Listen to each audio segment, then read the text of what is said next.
평안하셨는지요? 주님 안에서 안전 건강하시고 범사에 감사와 행복에 가득하시기를 빕니다. 오늘은 출애굽교실 34번째 시간입니다. 지난 시간에 배운 내용을 우리가 잠깐 또 되돌아보겠습니다. 이스라엘 백성, 하나님께서 이스라엘 백성들을 출애굽시키신 다음에 시내산에서 율법을 주시고 그리고 계약을 맺으시죠. 계약의 핵심은 두 가지입니다. 내가 그 계약을 그대로 준행하겠습니다 하는 것이죠. 아샤, 내가 계약을 준행하겠습니다. 아샤, 준행의 약속이고요.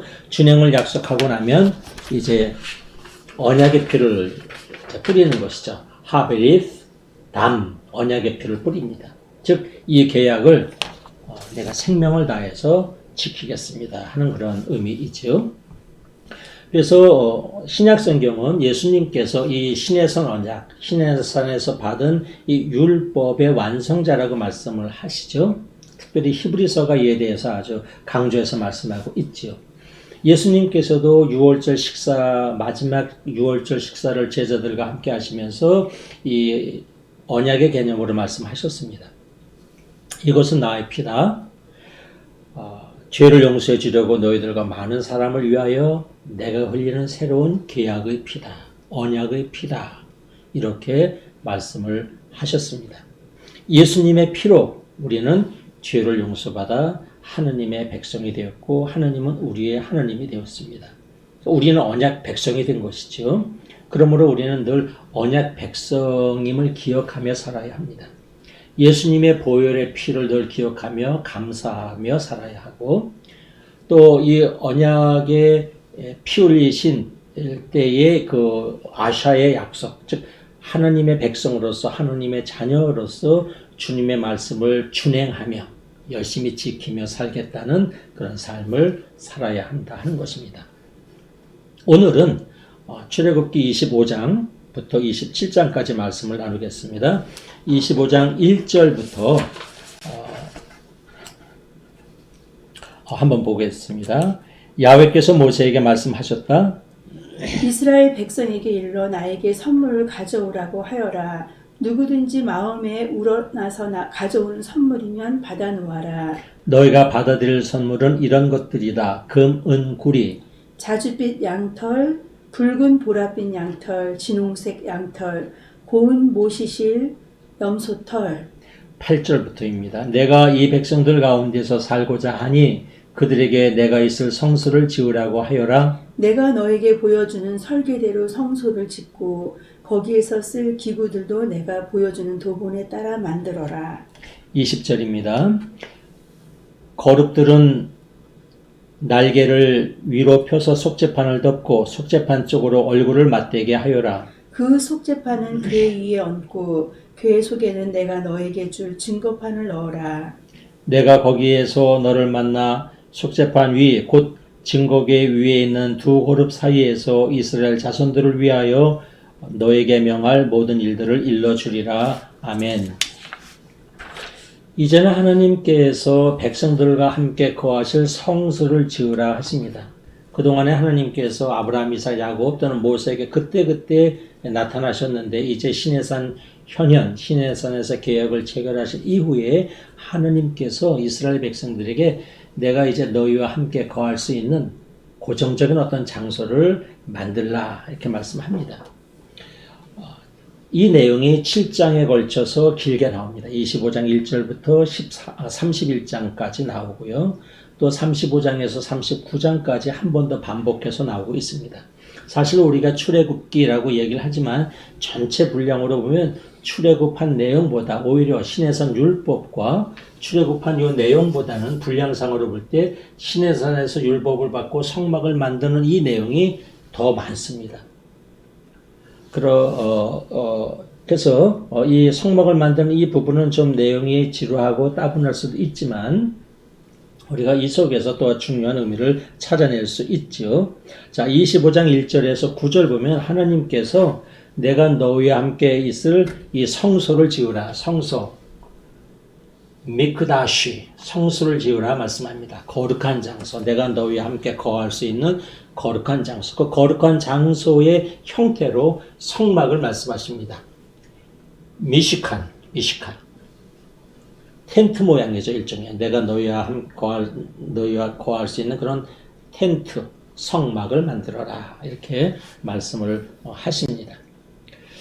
그 성막의 모양을 우리가 대략 한번 보면은, 이 울타리가 있고 성막이 있고 거기에 성소와 지성소가 있습니다.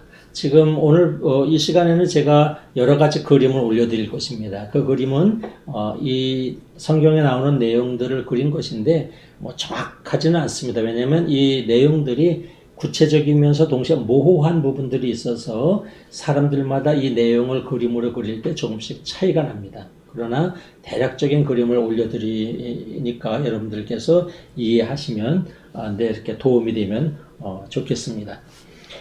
성소 그리고 성막을 지으라고 하신 목적이 나오는데 25장 22절입니다. 내가 너희를 만나서 이스라엘 자손들을 위해서 너에게 명할 일들을 내가 일러줄 것이다. 즉 성소 성막을 짓게 하신 목적은 하나님께서 모세와 또는 이스라엘 백성들과 만나시기 위해서, 그래서 만나서 이스라엘 백성들이 해야 할 일들을 일러주시기 위해서 성소 성막을 만들라 이렇게 말씀을 하십니다. 사실 이것이 오늘날 성막, 성전 또는 교회를 우리가 짓는 그런 목적이 되어야 합니다.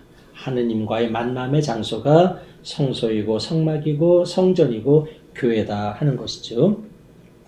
그래서 이 성막, 성전의 원형은 무엇일까? 왜 이 성소, 성막을 이렇게 만들라고 하셨을까? 무엇을 의미하는 것일까? 저는 이 성막이 일종의 시내산 현현 또는 시내산 언약을 늘 기억하고 다짐하게 하는 장소라고 생각을 합니다. 시내산에서 하나님이 내려오셔서 이스라엘 백성들과 함께 거하셨죠. 성막도 그런 곳이죠. 성막에 하나님께서 임재하셔서 이스라엘 백성들과 늘 거하시는 장소. 일종의 이동식 시내산이죠. 이동식 성막은 즉 이동식 시내산을 의미할 수 있습니다.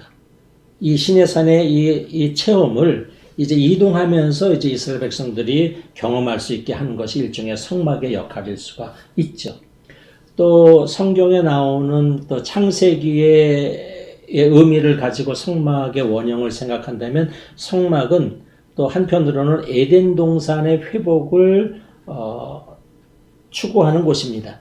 에덴 동산에서 하나님은 하나님 아담과 하와와 늘 함께 하셨죠. 에덴 동산에서 하나님이 건이셨다. 아담과 하와와 이야기하면서 건이셨다는 내용이 나오죠. 즉 성막은 바로 하나님께서 이스라엘 백성들과 함께 만나시고 함께 거하시는 그러한 곳을 의미합니다. 그러니까 성막이 추구하고 성막의 원형은 또는 이 오늘날 교회와 교회 빌딩의 원형은 에덴 동산을 사모하고 에덴 동산을 지향하고 에덴 동산을 회복하고자 하는 장소가 바로 교회요 성막이다. 이렇게 우리가 생각하면 되겠습니다. 성막의 재료는 하나님께서 이렇게 말씀하시죠. 이스라엘 백성들에게 마음에서 우러나오는 대로 가지고 나와서 예물로 바치게 하라 합니다. 성막 또는 오늘날 이 교회를 세우는 재료는 정말 영적인 재료는 우리 하나님의 백성들의 마음에서 나오는 기쁨에서 나오는 자원하는 마음으로 우러나오는 마음에서 나오는 그런 것들이 오늘날 교회의 또는 성전의 재료가 되어야 한다 하는 것이죠. 그래서 하나님께서 그렇게 말씀을 하셨습니다. 그런데 여기서 보면은 그 광야에 이스라엘 백성들이 있는데 하나님의 백성들이 가지고 나온 것을 보십시오. 금은 구리, 색이 있는 양털, 염소털, 또 각종 보석들을 가지고 나옵니다. 광야에서 살고 있던 백성들이 시장도 없는데 어디서 이런 각종 보석들, 보물들을 가지고 나올 수가 있었을까 하는 것인데 그것은 출애굽기 12장 36절을 보겠습니다. 야훼께서는 이스라엘 백성으로 하여금 이집트인들에게 환심을 사도록 하셨으므로 이집트인들은 무엇이든지 달라는 대로 내어 주었다. 네, 출애굽기를 보면 이스라엘 백성들이 이집트에서 나올 때 하나님께서 히브리인들을 이집트에서 환심을 사게 하셔서 달라는 대로 이집트인들이 막 이것저것을 주었다라는 대목이 나옵니다. 이집트인들 입장에서는 빨리 히브리인들을 내보내고 싶었을 것입니다. 왜? 계속해서 재난이 일어나니까, 재앙이 일어나니까 어떻게 해서든지 심지어 돈을 주어서라도 내보내고 싶었을 것입니다. 그래서 이것저것 주어서 좀 빨리 나가시오 하면서 히브리인들에게 각종 진귀한 것들을 주었을 수도 있고요. 또 마음이 좋은 이집트인들은 우리 집에서 일한 히브리인 노예들, 종들에게 또 한 미천을 채워서 또 나가는 길에 주었을 수도 있을 것이고, 또 지혜로운 히브리인들은 이제 출애굽을 생각하면서 미리미리 옷가지며 또 여러 가지 필요한 것들을 또 준비했을 수도 있죠. 이렇게 해서 가지고 나온 것들을 이제 기쁨으로 바쳐서 성전 재료로, 성막의 재료로 삼았다라고 성경은 말씀합니다. 성막의 디자인, 성막의 각종 기물들의 어떤 모양이나 이런 것들은 어떻게 나왔을까? 하나님께서 모세에게 말씀하죠. 너는 내가 지시하는 대로 설계도, 도본을 보고 이렇게 말씀하는데, 이 내가 지시하는 대로는 내가 계시하는 대로 이렇게 이해하면 될 것 같습니다. 하나님께서 지혜 주시고 계시해 주는 대로 성막의 그 디자인이나 이런 것들을 이제 모세가 해나가게 되죠. 드디어 성막에서 가장 중요한 곳이 지성소인데, 지성소에서 가장 핵심이 증거궤입니다. 지성소 안에는 이 증거궤 외에는 없습니다. 이 증거궤를 만들라는 말씀을 하고 있죠. 재료는 아카시아 나무로 만들고 순금으로 만들고 크기는 이렇게 해라 이렇게 되어 있는데, 여기서 크기가 2.5척, 1.5척 또는 높이는 1.5척인데 공동 번역에는 척으로 되어 있고 개역 번역에는 규빗으로 나와 있습니다. 척 또는 규빗은 고대 근동에서 길이의 단위인데 이 팔꿈치입니다. 보통 성인 남성의 이쪽 팔꿈치 끝에서 가운데 손가락 끝까지가 한 규빗입니다. 그래서 대략 길이로 보면 45에서 50cm 정도가 됩니다. 그래서 이 증거계가 2.5척이다, 2.5 규빗이다 그러면은 약 한 1m 조금 20cm 정도, 요 정도 되는 그 크기의 그 증거계 있죠. 그 증거계를 만들고 그 안에 금으로 증거계를 싸고 그 속에 돌판을 2개 넣어라 이렇게 되어 있습니다. 하나님께서 주신 증거판, 돌판이죠. 돌판이 왜 2개인가? 고대 근동의 개혁을 할 때는 종주국과 약소국이 그 언약의 내용을 담는데 카피, 2개의 사본을 만들죠. 종주국이 가져갈 사본, 약소국이 가져갈 사본, 이렇게 2개의 사본을 만들어서 계약 후에 각자 가지고 갑니다. 오늘날도 계약을 하면 2개나 3개의 그 사본을 만들지 않습니까? 집을 파는 사람, 집을 사는 사람, 또는 중개사, 2개나 3개의 사본을 만들어서 이제 갔는데, 이 계약계도 마찬가지입니다.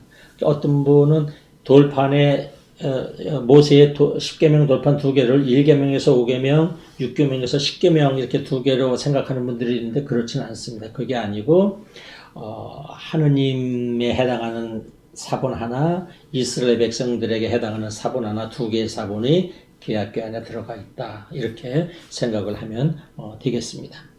그리고 계약궤에서 또 더 중요한 것은 이 덮개입니다. 이것은 이제 속죄판이라고 하는데, 이 계약궤를 만들고 그게 일종의 덮개 역할을 하는 속죄판을 만들라 하십니다. 속죄판에는 양쪽에 거룹을 2개를 만들어서 마주보게 하라 이렇게 되어 있죠. 여러분, 이 속죄판 위에 거룹은 하나님의 그 일을 거두러 드리는 천사를 의미하는 것이죠. 그래서 창세기 3장 2절에 보면 제일 처음 거룹에 대한 이야기가 나오는데, 하나님께서 아담과 하와를 에덴 동산에 내보내시면서 생명나무를 지킬 거룹들을 세워서 이 거룹들이 불칼을 지키고 생명나무에 이르는 길목을 지키게 했다 이렇게 되어 있습니다. 여기에 거룹이 나오죠. 이 거룹을 하나님께서 이 속죄판 위에 또 만들어서 마주보게 하라 이렇게 말씀을 하십니다. 그래서 이 거룹 위에 하나님께서 내려오셔서 여기서 이스라엘 백성들을 모세를 만나주겠다 이렇게 말씀을 하시죠. 그래서 민수기 7장 89절을 보면 실제로 모세가 바로 이 거룹이 있는 이 속죄판 이 자리에 와서 하나님의 말씀을 듣죠. 모세는 야훼께 올릴 말씀이 있을 때면 만남의 장막에 들어가서 두 거룹 사이에 있는 증거계 위 속죄판 위에서 말씀하시는 목소리를 들었다. 그리고 자기가 하고 싶은 말씀도 올리곤 하였다. 예, 그러니까 모세는 늘 하나님을 만나고 싶을 때는 이 속죄판 앞에 가서 두 거룹이 있는 여기에 가서 하나님의 말씀을 듣고 또 하나님께 말씀을 올렸다. 이렇게 되어 있습니다. 이 속죄판을 또 역대기상을 보면 하나님이 이 발등상이라고도 표현을 합니다.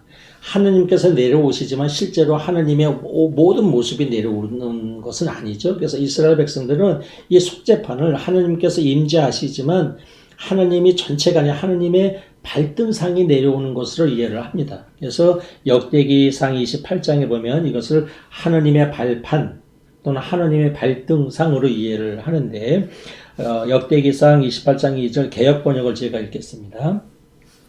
이에 다윗 왕이 일어서서 가로되 나의 형제들 나의 백성들아 내 말을 들으라. 나는 여호와의 언약궤 곧 우리 하나님의 발등상을 봉안할 전 건축할 마음이 있어서 건축할 재료를 준비하였노라. 이렇게 얘기합니다.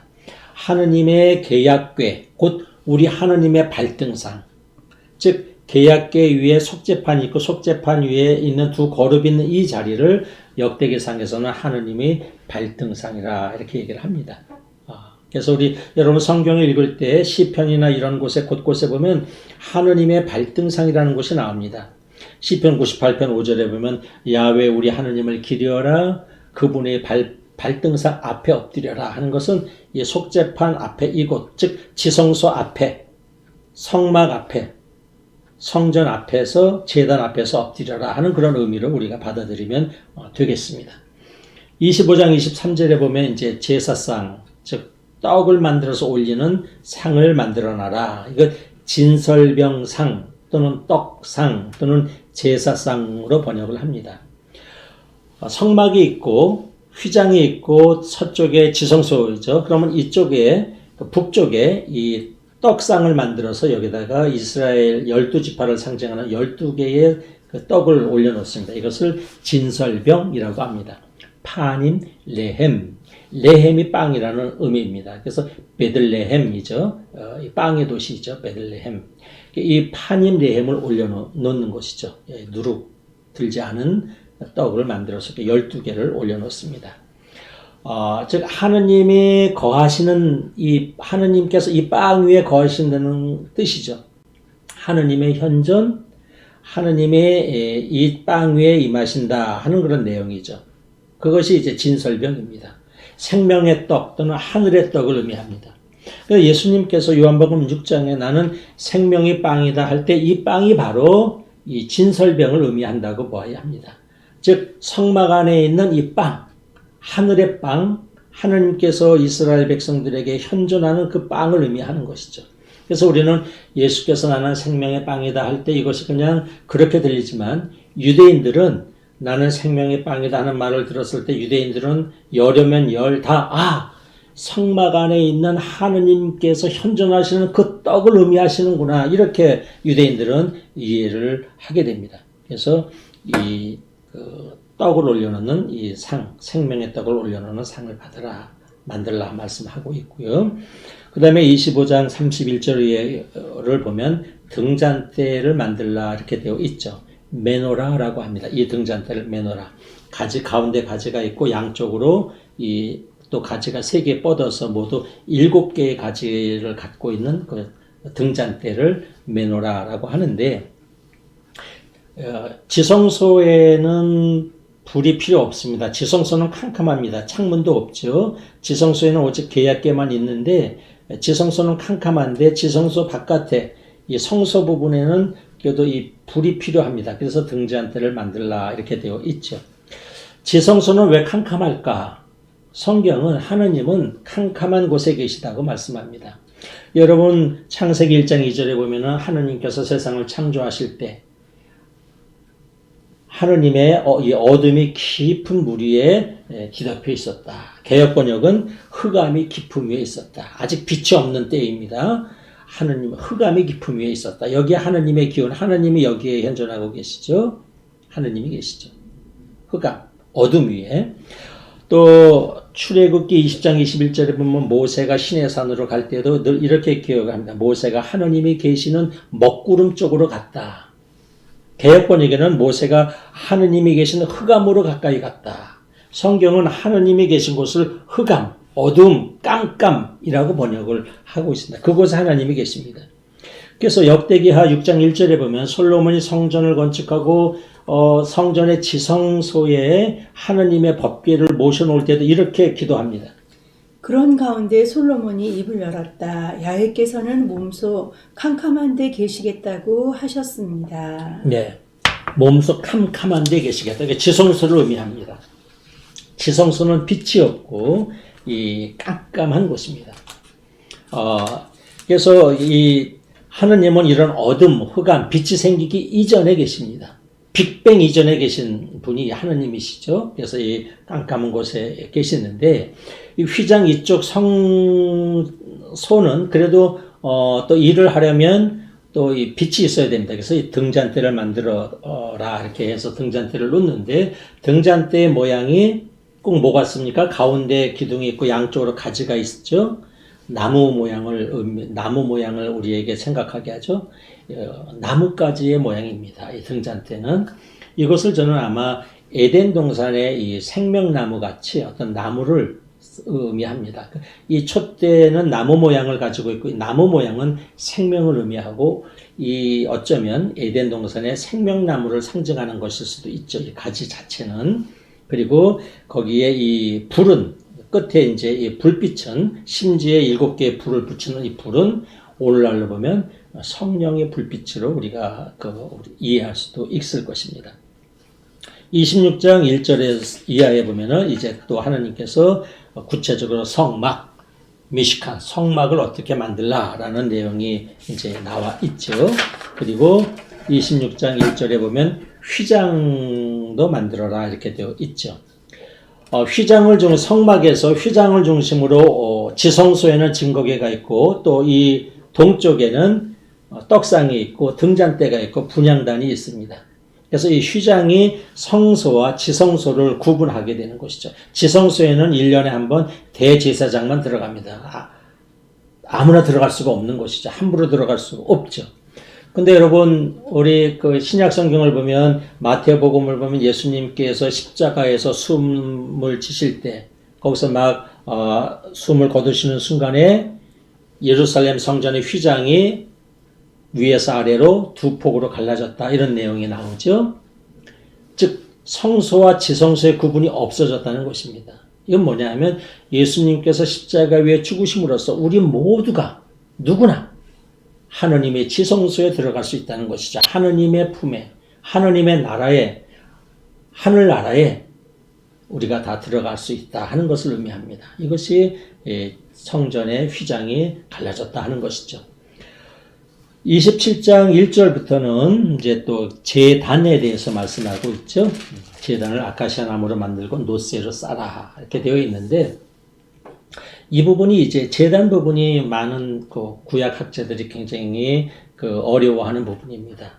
왜냐하면 이 아카시아 나무로 제단을 만들고 거기에 노쇠로 덮습니다. 노쇠로 싸서 그 위에다 불을 붙여서 재물을 불사르면 불이 계속 타면 시뻘겋게 노쇠가 어떻게 달아오르겠죠. 그러면 노쇠 속에 있는 아카시아 나무가 어떻게 되겠어요? 그것도 타버릴 것입니다. 그래서 많은 구약학자들은 이렇게 만들어서 어떻게 이게 나무가 다 타버릴 텐데 제단을 만들까 하면서 어려워하고 궁금해하는데 숙제이죠. 사실 성경에는 답이 안 나오는 부분도 있어야 합니다. 저도 여러분도 끊임없이 한번 또 생각을 해보면 좋겠습니다. 27장 9절에 보면 또 성막의 울을 만들어라 이렇게 되어 있죠. 그래서 길이는 100척. 그러면 한 규빗을 50cm로 잡으니까 100척이면 50m. 세로는 25m입니다. 굉장히 길죠. 50m, 25m의 울타리를 치고 그 속에 성막을 이렇게 이제 만들어 놓는 것이죠. 그리고 이동할 때마다 그것을 다 철거해서 또 레위인들이 어깨에 메고 또 이동을 하게 된다 하는 것이죠. 여러분이 성막의 평면도를 보면 그 성막의 모양 또 그 여러 가지 기능들을 이해하는 데 도움이 되실 것입니다. 자, 오늘 말씀 가운데 키워드는 성소 또는 성막입니다. 성소, 미크다시 또는 성막, 미시칸. 하느님께서 모세에게 그리고 이스라엘 백성들에게 성소를 지으라, 성막을 만들라 하십니다. 사실 저와 여러분에게도 이 성소와 성막이 있어야 합니다. 자, 성소를 보죠. 처음에는 이스라엘 백성들이 하나님께서 성소를 만들라고 하시면서 성막 메시지를 주시니까 성막을 만들어서 출애굽 40년 동안 계속 메고 다녔죠. 그래서 가나안에 정착한 이후에는 실로에, 이 지역입니다. 이 실로에 이제 이 성막을 이제 그 안치를 해 놓습니다. 실로에는 그 유명한 엘리 사제가 있었고, 우리가 실로를 기억하기 좋은 것은 이 실로에 엘리 사제가 그 홈니와 비나스 두 아들과 함께 있었고, 여기에 믿음이 좋았던 한나가 살죠. 한나는 자녀가 없어서 이 실로에 있는 성전에 와서 기도해서 아들 사무엘을 낳죠. 그 한나와 엘리 사제가 있던 곳이 이 실로입니다. 이 실로에다가 하느님의 법궤를 갖다 놓고 이제 성막을 고정적으로 이제 안치를 해놓죠. 그리고 때로 이스라엘 백성들이 전쟁에서 위협칠 때는 너무너무 이 전쟁에서 밀릴 때는 다급한 나머지 법궤를 메고 가서 싸움터에 메고 나갔다가 지기도 하고, 그래서 법궤를 블레셋군에게 뺏기기도 하죠. 그래서 법궤가 이스라엘 사람들의 손에서 벗어나서 이방인들의 손에만 왔다 갔다 하게 됩니다. 그러니까 우여곡절 끝에 오베데돔의 집에 이 법궤가 이제 놓여 있게 되죠. 나중에 다윗 솔로몬 왕 때에 이제 다윗 왕이 오베데돔의 집에 하나님의 법궤가 있다는 말씀을 듣고 그 법궤를 이제 모셔오죠. 그리고 나서 이제 솔로몬이 성전을 짓고 그 법궤를 그 솔로몬 성전의 지성소에 이제 갖다 놓게 되죠. 그러나 이스라엘 백성들이 우상을 섬기고 또 그 하나님의 말씀에 불순종해서 결국 또 587년 주전 587년에 바벨론에게 멸망을 당해서 성전이 다 무너지고 이렇게 됩니다. 그렇게 돼서 이스라엘 백성들이 포로가 되죠. 그러나 그 이후에 포로 이후에 다시 지룻바벨이 느헤미야 뭐 이런 사람이 돌아와서 예루살렘의 성전을 다시 재건축을 하죠. 다시 짓죠. 그것이 지룻바벨 성전입니다. 그러다가 예수님 시대 헤롯 왕 때에 헤로데가 또 이 성전을 다시 한번 개축을 합니다. 그러고 나서 예수님 돌아가신 이후에 주후 70년 될 때 로마군이 와서 예루살렘 성전을 초토화시켜 버립니다. 그래서 성전이 다 없어져 버립니다. 그래서 성막에서 시작돼서 솔로몬 성전, 지룻바벨 성전, 헤로데 성전으로 됐던 이 성전이 주 70년에 다 없어져 버렸죠. 지금은 법궤가 어디로 갔는지, 등잔대가 어디로 갔는지, 이 떡상이 어디로 갔는지 아무도 모릅니다. 다 없어져 버렸어요. 성전이 사라져 버린 것입니다.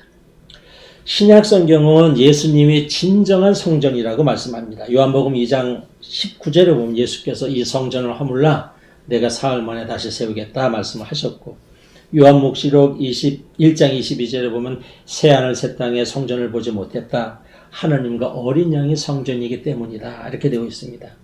성경은 예수님께서 진정한 성전이라고 말씀합니다. 그리고 또 성경은 놀랍게도 우리도 성전이라고 말씀합니다. 여러분 얼마나 놀랍습니까? 우리도 성전, 우리도 하느님께서 오셔서 우리를 거하시고 우리를 만나주시는 성전이라고 성경을 말씀합니다. 고린도전서 3장 16절 여러분은 자신이 하느님의 성전이며 하느님의 성령께서 자기 안에 살아계시다는 것을 모르십니까? 우리 몸이 성전이라고 성경은 말씀합니다. 어떻게 이런 일이 가능할까? 에페소서 2장 20절, 22절을 보겠습니다. 여러분이 건물이라면 그리스도께서는 그 건물의 가장 유기한 모퉁이 돌이 되시며 사도들과 예언자들은 그 건물의 기초가 됩니다. 온 건물은 이 모퉁이 돌을 중심으로 서로 연결되고 점점 커져서 주님의 거룩한 성전이 됩니다. 네, 거기까지요. 우리 사람들은 예수님을 통해서 우리 모퉁이 돌이신 우주의 모퉁이 돌이신 영원한 생명의 모퉁이 돌이신 예수님을 중심으로 서로 연결돼서 하느님의 성전, 하느님의 집이 된다고 에페소서는 말씀합니다. 우리는 성전입니다. 그러므로 우리의 삶 속에 지성소가 있어야 합니다. 거룩한 곳, 하느님과 만날 수 있는 곳이 있어야 합니다. 그래서 그 자리에서는 우리는 하나님의 말씀을 듣고 그리고 우리가 하나님에게 우리의 마음을 올리는 그 지성소의 자리가 우리 안에 있어야 합니다. 또 우리 안에 늘 우리는 찬양과 기도의 등불이 우리 안에 꺼지지 말아야 합니다. 우리는 또한 날마다 하나님께서 주시는 하늘 양식, 생명의 떡을 우리는 늘 먹어야 합니다. 그래서 우리는 늘 우리의 성전 안에 거하시는 우리 하느님과 함께 하느님께서 우리를 구름 기둥과 불 기둥으로 이끌어 주실 때에 우리 인생을 우리는 가야 하며 날마다 우리는 하느님께서 기뻐하시는 기도와 찬양을 올려드리고 기쁨과 감사의 예물을 풍성히 올려드리는 그런 은혜로운 성전이 바로 저와 여러분의 삶이 저와 여러분의 인생이 은혜로운 성전이 되기를 주의 이름으로 축원합니다. 여러분 감사합니다.